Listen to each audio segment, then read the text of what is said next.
Aya magambo dukunze kuyakoresha mu buzima bwacu bwa buri munsi. You're going to master them as long as you are here till the end of this lesson. Ugiye kuyamenya, upfa kuba uri bugumane natwe gusa kugeza rino somo rirangiye. Ayo yose ugiye kuyamenya as long as you are here till the end of this lesson. Nk'ibisanzwe dutangira tubabwira opportunities zihari. Turi kwigisha icyongereza cyo kuvuga kuri Google Meet ni online. Abantu benshi bakunda kubitinya, ariko as long as twigishije hano ukumva hari ikintu uri kumenya. Ushatse kuvuga yuko mu gihe turi kwigana tuvugana hari ibyimbitse uri bumenye. Hari abantu bakunze gutinya Google Meet akavuga uti nge sinafata. Ugasanga agiye muri hahandi abantu babiga ari nk'abanga aho ngaho bari muri levels zitandukanye, batandukanyije levels, ariko ugasanga ngo niho bimufasha. Kandi nyamara hahandi tisha ntago amenya weakness zawe, ntago amenya uburyo yagufasha, kuko ntago muba muri babiri, mwarimu n'umunyeshuri. Gusa twe opportunity dutanga ni yuko iyo umunyeshuri mushyashya dutangira tukwigisha ku giti cyawe, aho tubasha kumenya level yawe, tukamenya nabo turi buguze nabo muri kuri level imwe. Ntago tujye twigishiriza abantu benshi batari kuri level imwe ngo tubakusanyirize ahantu hamwe, ahubwo tubanza kwibanda ku muntu umwe ku giti cye. Tuba dushobora kubanza kwigana nk'icyumweru, tukabanza tukamwigisha nk'ibyo abandi bamaze kwiga, then yamara kugera kuri level nk'iyabo tukajya twabahuza, ariko wabanje kwiga wenyine. Nibutsa yuko kwinjira muri group yacu ari ubuntu. Jya muri comment section, muri comment ukande kuri link urayibona nayipininze, uyikandeho nawe usanga abandi banyeshuri mwitozanye kuvuga icyongereza. Ikindi amasomo y'ubuntu dutanga na yanga dushira kuri website yacu. Ukande n'undi muri comment section kuri link nasizemo ya website, uyigeho utangire urebe ayo masomo y'ubuntu ari kuri website yacu. N'ubundi tudatinze reka dutangirire kuri iri jambo although. So although ni nko kuvuga ngo nubwo. Although it was raining, nubwo imvura yari iri kugwa, we went out, twarasohotse. Ntago twitaye ku kuba imvura iri kugwa, ahubwo twarasohotse nubwo imvura yari iri kugwa. Although it was raining, we went out, nubwo imvura yari iri kugwa twarasohotse. Urugero rwa kabiri, although he was tired, nubwo yarananiwe, he kept working, yakomeje gukora. Nubwo yarananiwe yakomeje gukora, ntiyigeze yita ku munaniro. Ibyo ntacyo byari bimubwiye, ahubwo we he kept working, yakomeje gukora. Though, iyi though ni kimwe na although muri iyi context ndi kubisobanuramo, cyangwa se muri izi nteruro, muri izi examples nazanye hano. Though na although ni kimwe. Though it is late. Okay, kano kantu kaza kubacanga. Though it is late nko kuvuga ngo nubwo bwije. Nubwo bwije. Though it is late, nubwo bwije, I am not sleeping, sindi buryame. Ku bantu bize present continuous bumva yuko bishatse kuvuga ngo sindi kuryama. I am not sleeping, ngo sindi kuryama. Gusa hano bishatse kuvuga ngo sindi buryame. I am not sleeping, sindi buryame. Ni ukuvuga ngo though it is late, nubwo bwije, I am not sleeping, sindi buryame. Though he is poor, though he is poor, nubwo ari umukene, he is happy, arishimye. Mu bukene abayemo biramushimishije, biramunyuze, ntago biri bituma arakara, ahubwo he is happy, arishimye. Though he is poor, nubwo ari umukene, he is happy, arishimye nubwo ari umukene. Even though, even though nayo n'ubundi isobanura kimwe na though na although, ariko even though yo irashimangira ibiri kubitsindagira. Ni nkuvuga ngo nubwo rwose, nubwo rwose. Even though, nubwo rwose, it was difficult, nubwo rwose byari bikomeye, nubwo rwose byari bikomeye. Even though it was difficult, nubwo rwose byari bikomeye, I finished it, narabisoje cyangwa se narabirangije. nubwo rwose byari bikomeye. I finished it. Even though, nubwo rwose he apologized, nubwo yasabye imbabazi. Even though he apologized, nubwo yasabye imbabazi, he was angry, yari arakaye. Kuri kose yasabye imbabazi arakaye. Wasanga aranazisabye atabishaka. Even though, nubwo rwose yasabye imbabazi, he was angry, yari arakaye. Even though, nubwo rwose I called him, nubwo namuhamagaye. Even though, nubwo rwose I called him, nubwo namuhamagaye, he didn't, cyangwa se he did not answer, ntiyigeze asubiza, cyangwa se ntiyigeze afata telefone. He didn't answer, ntiyigeze anyitaba.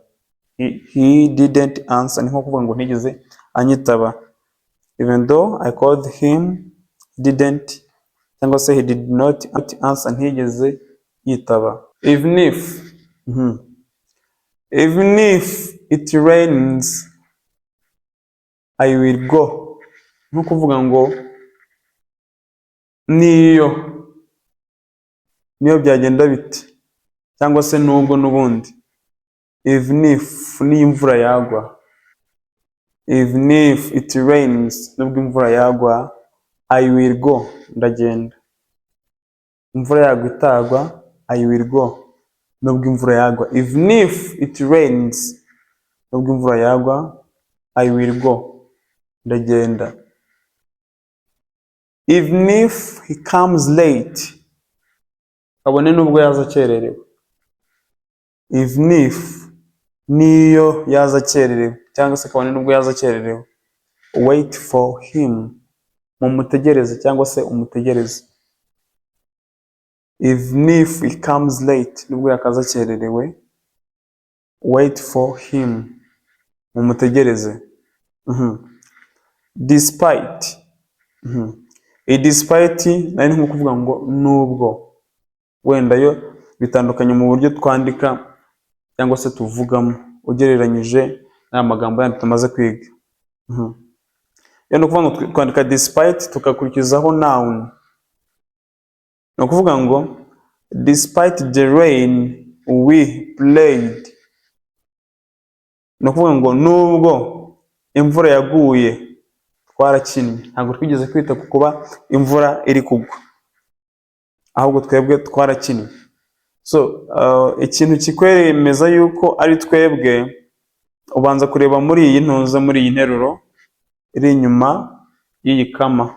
No kuvuga ngo despite the rain, nubwo imvura yaguye, we played. Ikindi ikikubwira yuko iri muri past, ubanza kureba n'undi kuri iyi nteruro.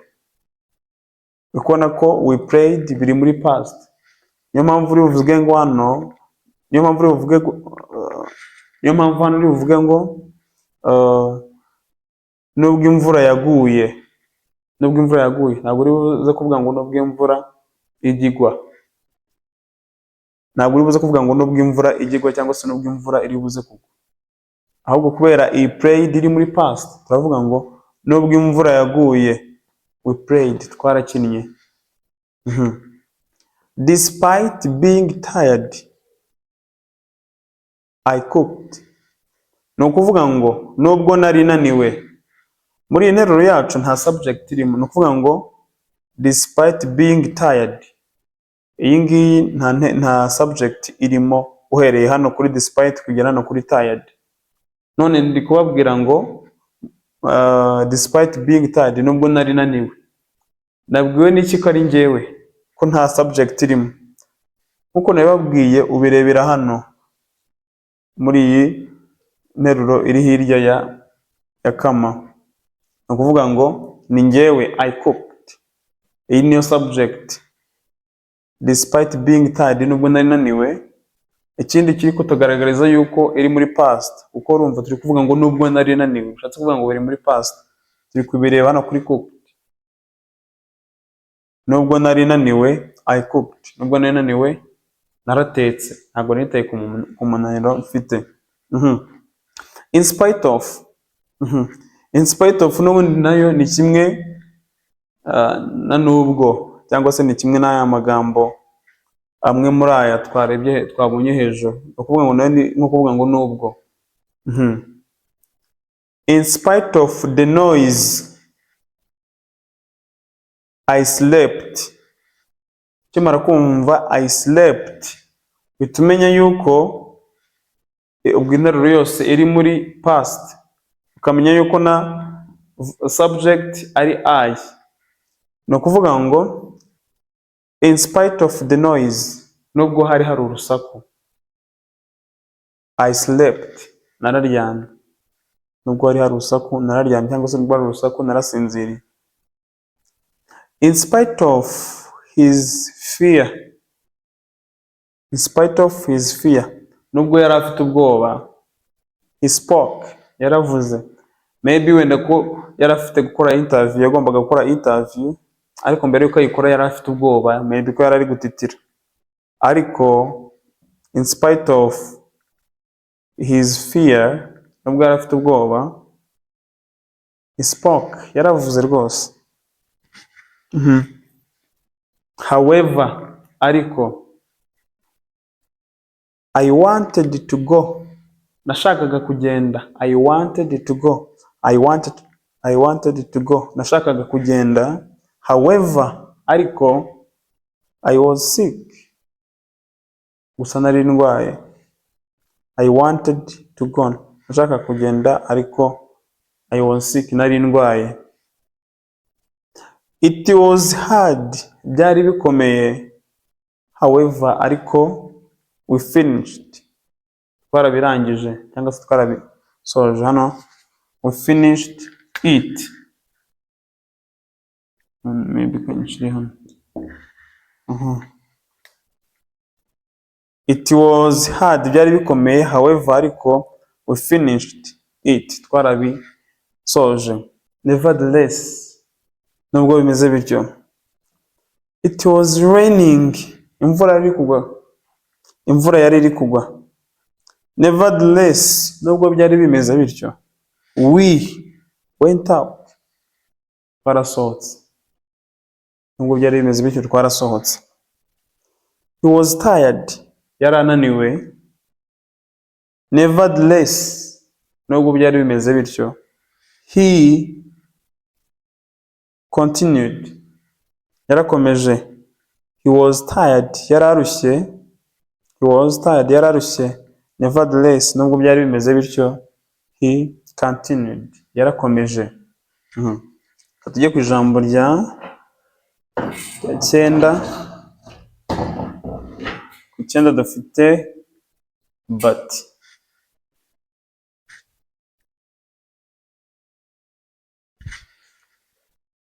But nayo ni kimwe no kuvuga ngo ariko.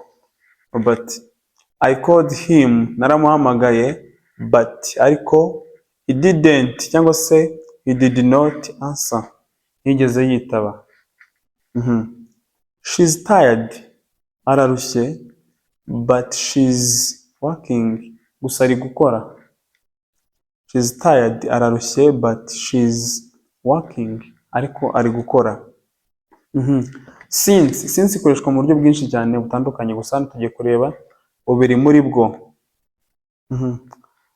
Tugiye kubanza turebe uburyo ikora dushatse kuvuga nka because. Ni ukuvuga ngo since it is late, nubwo bwije, cyangwa se kubera ko bwije. Since it is late, kubera ko bwije. Go home, jya mu rugo, taha. Kubera ko bwije, taha. Since it is late, kubera ko bwije. Go home, taha. Since Monday, kuva ku wa mbere. Yes, since Monday, kuva ku wa mbere. He has been sick. Kuva ku wa mbere yararwaye, gusa na n'ubu ararwaye. Ukuvuga ngo yarwaye kuva ku wa mbere. Yarwaye kuva ku wa mbere. Since Monday, he has been sick. Yarwaye kuva ku wa mbere. Na n'ubu aracyarwaye. Ndetse na as ikoreshwa mu buryo bwinshi butandukanye. As it was raining, kubera ko imvura yari kugwa, we stayed inside. Twagumye mo imbere. as it was raining, kubera ko imvura iri kugwa, we stayed inside, twagumye mo imbere. As she said, nkuko yabivuze, the meeting was cancelled, inama yarahagaritswe cyangwa yarasubitswe. As she said, nkuko yabivuze, the meeting was cancelled, inama yarasubitswe. So uko biri kose ushobora gusanga hari n'ubundi buryo bundi uzi aya magambo akoreshwamo, nabwo wenda wasanga aribwo cyangwa se atari bwo, wenda simbizi. Gusa hano nagerageje gutanga uburyo bukeya cyangwa se ways nkeya wenda dukoresha mwene aya magambo. Gusa wasanga hari ubundi buryo butandukanye muzi, kandi wasanga nabwo aribwo cyangwa se atari bwo. Wenda muraza kutwandikira muri comment section mutubwire uko mubyumva. Tujye kuri so. I was hungry, no kuvuga ngo nari nshonje. I was hungry, nari nshonje. So niyo mpamvu, I ate, niyo mpamvu nariye. Niyo mpamvu nariye. I was hungry, so I ate. Cyangwa se rero nariye. Hari abamenyereye ko iso bishatse kuvuga ngo rero. I was hungry, so I ate. Nariye, nicyo cyatumye ndya, niyo mpamvu nariye. He was late, yakererewe. So niyo mpamvu, he ran, niyo mpamvu yirutse. He was late, yakererewe. So he ran, niyo mpamvu yirutse. Hano tukagira therefore. Therefore n'ubundi nayo ishatse kuvuga kimwe na so. It was late, bwari bwije. Therefore niyo mpamvu we left, niyo mpamvu twagiye. It was late, bwari bwije. Therefore niyo mpamvu we left, niyo mpamvu twagiye. I was sick, I was sick, nari ndwaye. Therefore niyo mpamvu I stayed home, niyo mpamvu nagumye mu rugo kubera ko nari ndwaye. I was sick, nari ndwaye. Therefore niyo mpamvu I stayed home, niyo mpamvu nagumye mu rugo. Thus, nkuvuga ngo bityo. I forgot, cyangwa se I forgot. Gusa mu banyamerika bakunze kuvuga forgot. Gusa kankoreshe forgot. He forgot the key, yibagiwe urufunguzo. He forgot the key, yibagiwe urufunguzo. Thus, bityo rero, he could not enter. Bityo rero ntiyashoboraga kwinjira. Yibagiwe cyangwa se yibagiwe urufunguzo. Thus, he could not enter. Bityo rero ntiyashoboraga kwinjira. It rained, imvura yaraguye. All day, nukuvuga imvura yaguye umunsi wose. It rained all day, imvura yaguye umunsi wose, ntago ari iminsi yose. Abantu benshi bikunze kubacanga iyo babonye all day. Iyo tuvuze ngo it rained all day, tuba dushatse kuvuga ngo umunsi, imvura yaguye umunsi wose. All day, kuva mu gitondo maybe kugera nijoro. Thus, bityo rero, she succeeded. Bityo rero yaratsinze. Bityo rero yaratsinze. She succeeded. It rained all day, imvura yaguye umunsi wose. Thus, bityo rero, she succeeded, yaratsinze. Maybe ko wenda kuba imvura, maybe ko twari twateze yuko imvura iri buze kugwa umunsi wose, we akavuga uti ntabwo iri buze kugwa umunsi wose. Ngiye wavuze yuko imvura iri buze kugwa umunsi wose, ninjye watsinze. We wavuze yuko imvura iri buze kugwa umunsi wose, niwe watsinze. No kuvuga ngo she succeeded, yaratsinze koko. Yari yavuze yuko imvura iri buze kugwa umunsi wose. njye wari wavuze yuko imvura itari buze kugwa umunsi wose ndatsindwa. It rained all day. Ubwo rwa rugero yaguye umunsi wose. Thus, bityo rero she succeeded. Consequently ni kimwe na therefore. He did not study. Ntiyigeze yiga. Consequently, kubw'iyo mpamvu cyangwa se kubw'izo mpamvu, he failed. Yaratsinzwe. He did not study. Ntiyigeze yiga. Consequently, kubw'izo mpamvu, he failed. Yaratsinzwe cyangwa se nicyo cyatumye atsindwa. They arrived late. Bahageze bakererewe. They arrived late. Bahageze bakererewe. Consequently, kubw'iyo mpamvu, they missed the bus. Bahageze bakererewe. Kubw'iyo mpamvu, babuze bisi. Maybe ko basanze bisi igiye. Niba utarakora subscribe kuri YouTube channel yacu, please byibuke uyikandeho utazajya ubura amasomo meza nkaya. Wibuke yuko tugomba kuba mu buzima bwo guhora twitoza icyongereza, tunitoza mwene zino technique zidufasha gutahura tumwe mu tuntu tw'udutekinike cyangwa se tumwe mu tuntu tuba twishe tuba tugoranye mu kutuvumbura. So rero kugira ngo ujye ukomeza ubone amasomo meza nkaya, kanda kuri subscribe, then dukomezanye uru rugendo rwo kwiga icyongereza. Nibutsa yuko amalink yose ari buze kugufasha kuguma wiga icyongereza uri buyasange muri comment section. Reka duhurire mu isomo ry'ubutaha. Thank you for watching.